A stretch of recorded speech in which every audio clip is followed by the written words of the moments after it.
I set a new world record on Black Ops 3 Zombies, but not on this version, I mean this one on the Xbox 360. Yeah, we're back baby, it's been too long. While you watch the first few rounds of this match, let me explain why this mess of a game is different than normal Black Ops 3. Well, it plays a lot like World of War, where zombies cling to you more than that weird friend who won't leave you alone. On top of that, they are renewable energy fans because they windmill you constantly, sometimes slapping you 6 times before you can get away. None of the guns have recoil, obviously it looks like a bad PS2 game, it crashes more than a blind taxi driver, and it's also on a very old patch. So certain things like pack-a-punch abilities are different. Deadwire only kills 3 zombies, and Blast Furnace is absolutely fire. I could keep going for no kidding 5 more minutes about the small differences, but I'll bring up anything else that you need to know when it happens. And hey, if you appreciate the effort, then give me a like, maybe subscribe too, and tell me if you've ever played this version of Black Ops 3. Thanks gamers. With all of that said though, it shouldn't be much of a surprise that the high round world record is round 94 on this version of the Giant, and I'm here to beat that. In the past, I've set the record at round 69, nice, and 72, but now we got to go a lot further, and let's see how it's done. By round 6, I was spamming the mystery box, trying to get the Wonder Waff, because after close to 1,000 hours played of this trash, I just don't trust any normal guns that let zombies get near me. Too many times I've been reloading and down to 1 or 2 zombies that just gorilla glued to me. One thing I didn't get though in all of my spinning was the ray gun, which is a shame because on here it's actually a silver color. I did get the monkey bombs though, which will be helpful for opening up the hidden perk later on in the game. On round 16, I started doing teleporter pads to open up Pack-a-Punch, but left the last one near the power switch closed for now just because I enjoy playing early rounds with that door closed. By the way, sorry for no uploads in the last week. I somehow lost 2 full scripts for videos. This game also took a few days, and then we went away with some friends for my girlfriend's birthday, and it was a really good time unlike this shit. As you can tell by the fact, it took until round 19 to get the Wonder Waff. It's fine though, I've got it now, and an Alchem Gobblegum. Oh right, I'm also playing this game offline because the online servers feel like they're run on a flip phone, and that means no Mega Gobblegums. With my setup mostly done and wanting to power through this game, I put off pack punching my guns for now since the Wonder Waff only really gets more ammo from doing it. I can just sit near the power switch, turn on the trap, and hang out for a minute and not really do anything. No need to pack punch yet, right? That's called foreshadowing, kids. By the way, has anyone ever noticed that when gaming magazines or YouTube channels talk about the worst game ports of all time, this never gets mentioned? Even going further than just zombies, the entire campaign was cut, and the multiplayer is a sin that should be cleansed from this planet. Zombies is probably the mode that runs the best, and that is a truly sad fact. I have a feeling that it never really gets mentioned because gaming journalists will burst into flames at the thought of a Call of Duty game. Their wife's boyfriend would be disappointed and send them to bed without dessert, but I could be wrong. Anyway, settling back into our match here, let me explain why this death machine on round 30 might be the last that you see me using it at all. Simply put, too many bullets from any gun at one time will crash the game. Doesn't matter what round, if you have a horde and shoot into it with a death machine, you will freeze, so bye-bye to that thing. Oh, and here's my first down. It was a new round, I'm playing without audio, and I got jumped like I was 6'9", but that is my last down until the 90s though, so I think that kinda makes up for it. Running around without Juggernog was nerve-wracking though, because it only does take that one zombie to give me a big bear hug on last gen BO3, and it's just not a good time. Now it's that time in every video I make where we skip a lot of rounds, so let's check in at round 50. I still haven't bothered to pack punch or grab a 4th perk yet since the trap is just so good. Also, if you look at the perks, for some reason they have a blue border. Don't know why that's there, but it's really cool. I'm not really getting any max ammos either from this whole thing because the Wonder Waff can't give me drops, so I'm only getting ammo from Hellhound rounds or the very occasional dingo kill at the end of a round. Oh right, speaking of Hellhounds, those things are the absolute worst. They spawn in mid-round and seem to dodge Wonder Waff shots about 80% of the time. I need to use the dingo on them, and just like the zombies, multiple hits very quickly are very common. Around here is when I was able to start cycling Gobblegums every round, so I was close to an Alchem whenever I really wanted it. For anyone who doesn't know, you can track which Gobblegum you'll get pretty well if you do it from the start of the game. I didn't though since I thought it wouldn't really be necessary with pack punch abilities, and I'm kinda dumb. This lack of ammo does mean that I need to rely on the traps a lot though, and once the first trap is done, I'll hoard around and use the Wonder Waff shot for maybe 3 times while it recharges, or shoot the dingo for some points. Then I take them to this front wall, loop around while activating the trap, and repeat. It's really quite easy actually. It's not particularly quick to do this, but it is so effective and safe. In all my previous attempts, usually I would have had like 3 downs by now and struggled to get through every single one of the rounds, but this is just so much smoother. There was was a few times here and there where I could have taken it down, but honestly playing slow and making sure I didn't commit to dumb plays was really important and something that I don't usually do, but I did this game. At some point in the 60s, I also took the time to check how effective the trap was, and each of them would kill between 55 and 65 zombies depending on the spawns. Sounds good, sure, but with me not using the Wonder Waff very much at all, it means that rounds are already taking 10 minutes each. That's not very fast, especially when it's this early on. All my recordings for this game are about 105 gigabytes and 13 hours of gameplay. There was a little bit of pausing, but still, like, that's crazy. I'm used to being slow from my schooling days, but not this slow. And oh, speaking of dumb things,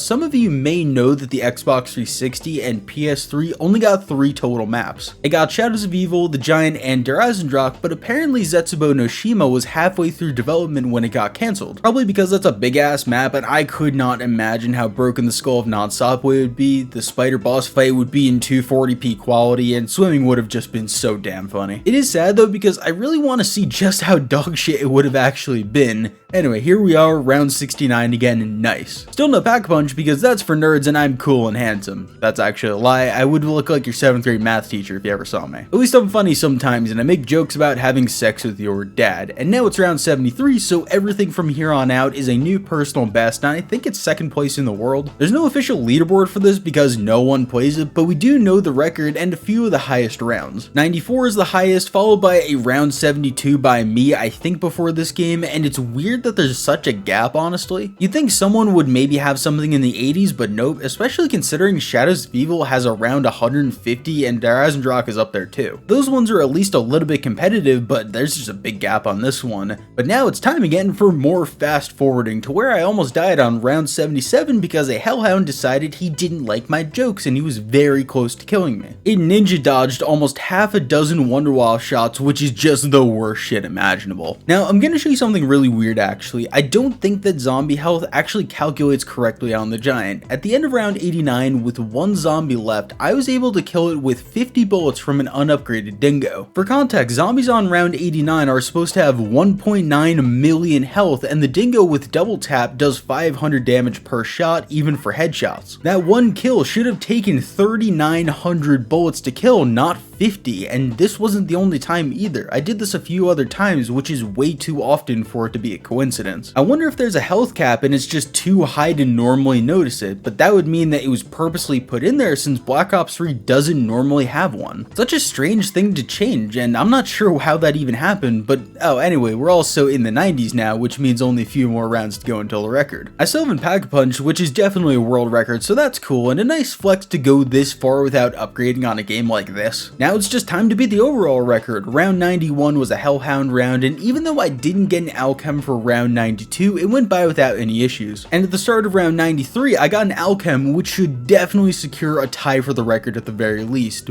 But with 2 hordes of zombies left in the round, a rogue zombie for the first time all game trapped me while trying to activate a trap. Then when I got back up, a zombie grabbed me from behind and ended my game in the worst possible way. I am so sad. Now go watch the video coming up on screen now because YouTube thinks that you'll really enjoy it. Thank you for watching, love you, bye bye.